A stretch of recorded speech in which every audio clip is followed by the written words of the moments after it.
सोचो, एक ऐसी जगह जहाँ सिर्फ अंधेरा है, हवा भारी हो चुकी है और हर तरफ सिर्फ पत्थर ही पत्थर है। एक तंग रास्ता जिसमें सीधा खड़ा होना तो दूर, सांस लेना भी मुश्किल है।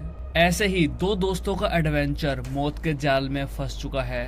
एक बेहोश पड़ा है, दूसरा ऐसे मोड़ पे अटक गया है जहाँ से लौटना नामुमकिन लग रहा है और ऊपर से ऑक्सीजन भी खत्म हो रही है। क्या ये उनकी जिंदगी की आखिरी रात होगी या एक छोटी सी उम्मीद इन्हें मौत के मुंह से खींच लेगी। 27 दिसंबर 2003 सैन एंटोनियो बॉयज विलेज के 8 लड़कों का एक ग्रुप और 2 काउंसलर्स फ्लोरिडा की बॉय स्काउट केव की तरफ निकले। इस ग्रुप में शामिल थे 15 साल के माइकल सैरो और 16 साल के जेवरिक हेंडरसन। ये दोनों एडवेंचरस टीनेजर्स थे जो कि केव के अंधेरे में अपनी हिम्मत आजमाना चाहते थे। काउंसलर्स ने डिसाइड किया कि वो बाहर ही रुकेंगे क्योंकि उनकी बॉडी का स्ट्रक्चर केव की तंग जगह में नेविगेट करने के लिए ज्यादा बड़ा था। ये केव फेमस था अपने पतले रास्ते और तीखे मोड़ के लिए, लेकिन इसको सेफ माना जाता था क्योंकि ये स्टेबल और ड्राई था। बस 9 फ्लैश लाइट लेकर ग्रुप ने केव में घुसना शुरू किया। दोपहर तक जैसे जैसे वो अंदर बढ़ते गए, टेम्परेचर 22 डिग्री सेल्सियस तक गिर गया। केव के बाहर काउंसलर्स आग जलाकर गर्म रहने की कोशिश कर रहे थे, लेकिन उनका ये डिसीजन एक भयानक मोड़ लेने वाला था। माइकल और हेंडरसन ग्रुप के आगे चल रहे थे। केव एकदम से ही शांत और घुटन भरी हो गई। जहाँ वो जा रहे थे वहाँ पर हवा मुश्किल से ही आ पा रही थी। केव में एक अजीब सी खामोशी थी। जितना वो अंदर बढ़ते गए उतना ही अंधेरा उनको दबाने लगा। ग्रुप पतले पतले रास्तों से मुश्किल से ही निकल पा रहे थे और कुछ पतले रास्तों में से निकलने की वजह से इन सब के बॉडी पर थोड़ी बहुत खरोंचें लग गई थी। 1 घंटे बाद वो एक डेंजरस रास्ते पर पहुंचे जिसका नाम हेयरपिन कर्व है। ये केव का एक सबसे तंग और डेंजरस हिस्सा था। एक छोटा हॉरिजॉन्टल स्लाइड जिसमें सिर्फ एक ही इंसान घुस सकता था और फिर एक 180 डिग्री का तीखा मोड़, छत नीचे, दीवारें पास और फर्श पर छोटी छोटी पत्थरों की नोक। एक गलत मूव और बंदा ट्रैप हो सकता था। इस रास्ते में माइकल सबसे पहले घुसा और उसके पीछे हेंडरसन। माइकल धीरे धीरे करके इस रास्ते से निकल गया। फिर जैसे ही हेंडरसन अंदर जाने लगा, उसकी बॉडी रास्ते में अजीब तरीके से अटक गई। उसने आगे बढ़ने की कोशिश की, लेकिन वो ना आगे जा पा रहा था और ना ही पीछे। एक पल में उसको समझ आया कि वो बुरी तरह फंस चुका है। हेंडरसन की सांसें तेज होने लगी और वो पैनिक होने लगा। माइकल ने उसे बचाने के लिए वापस घुटनों के बल चलना शुरू किया। पत्थरों की दीवारें उसके हाथ और शरीर को छील रही थी और जगह इतनी पतली थी कि हर हरकत एक जंग लग रही थी। ये दोनों बचने की जितनी कोशिश करते उतना ही इनकी बॉडी पत्थरों से घिसने लगता। हेंडरसन इतना टाइटली अटक गया था कि उसके पास हिलने तक की जगह नहीं थी। उसकी पसलियां और कमर पत्थरों से दब रही थी और हर हल्की हरकत पर तेज चुभन हो रही थी। समय बीतता गया और 1 घंटा हो चुका था। माइकल हेंडरसन को निकालने के चक्कर में थकने लगा और उसकी एनर्जी कम हो रही थी और फिर अचानक माइकल को चक्कर आने लगा। उसका सांस लेना मुश्किल हो रहा था और वो बेहोश हो गया। उसकी बॉडी एक साइड गिर गई, एक बेजान शरीर की तरह। हेंडरसन अंदर ही अंदर चीख रहा था, लेकिन कोई सुन नहीं रहा था। बाकी ग्रुप जो पीछे थे उनको समझ नहीं आ रहा था कि वो क्या करे। इतनी देर में उनकी फ्लैश लाइट भी धीरे धीरे डिम होने लगी और तब एक और बड़ी दिक्कत खड़ी हो गई। उन्हें लगा कि बाहर जल रही आग की वजह से केव के अंदर ऑक्सीजन कम हो रहा है। कुछ बच्चों ने पैनिक करना शुरू कर दिया। उन्हें लगा कि ऑक्सीजन कम हो रही है और अगर वो जल्दी बाहर नहीं गए तो सबका दम घुट जाएगा। अब सबके पास सिर्फ एक ही ऑप्शन था, क्या वो माइकल और हेंडरसन को वहीं छोड़कर बाहर चले जाए या फिर अपनी जान भी खतरे में डाल दे। बच्चों ने बहुत मुश्किल से डिसीजन लिया। वो किसी तरह घुटनों के बल चलकर केव से बाहर निकल गए और काउंसलर्स को जाकर सब कुछ बताया। काउंसलर्स ने तुरंत ही आग बुझाई और 911 पर कॉल कर दिया।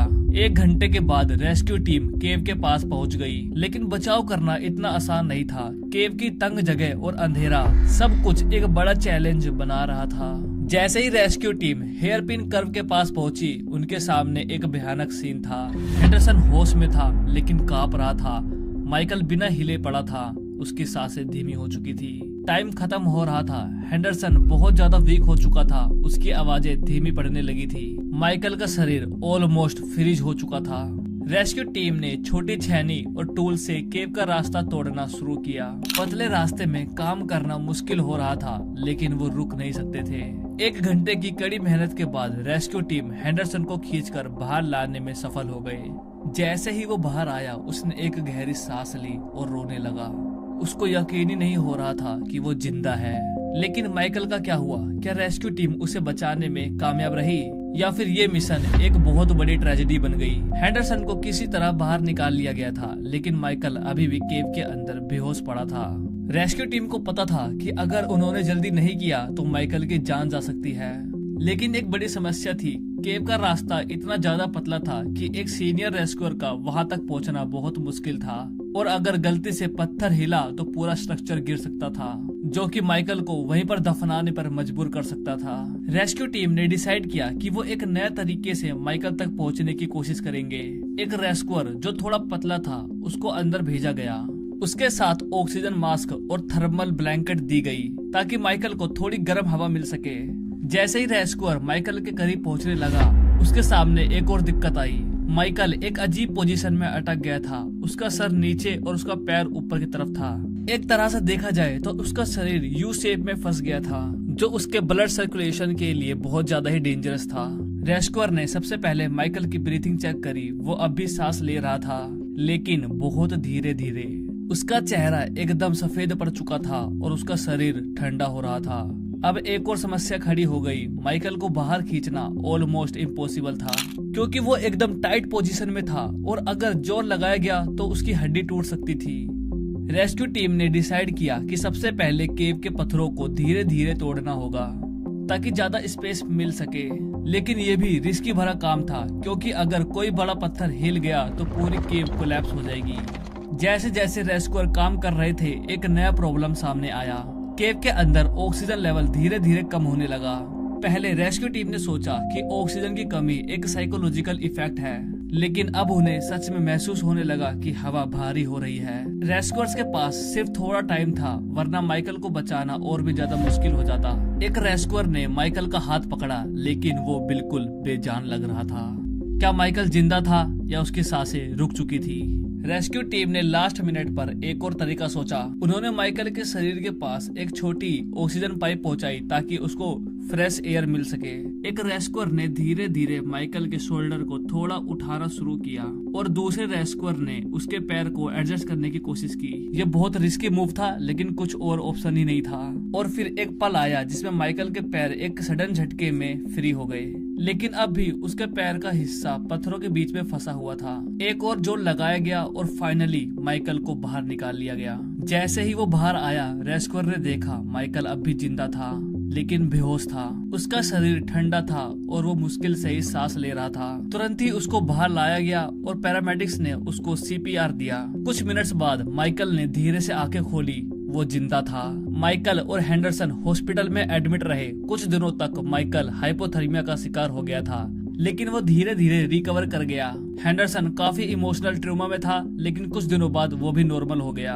ये पूरा इंसिडेंट बहुत ही डेंजरस और इमोशनल था, लेकिन इसने एक बात सिखा दी। केविंग का एडवेंचर जितना एक्साइटिंग लगता है, उतना ही रिस्की भी होता है। अगर प्रिकॉशन ना लिया जाए तो ये एक मौत का जाल बन सकता है।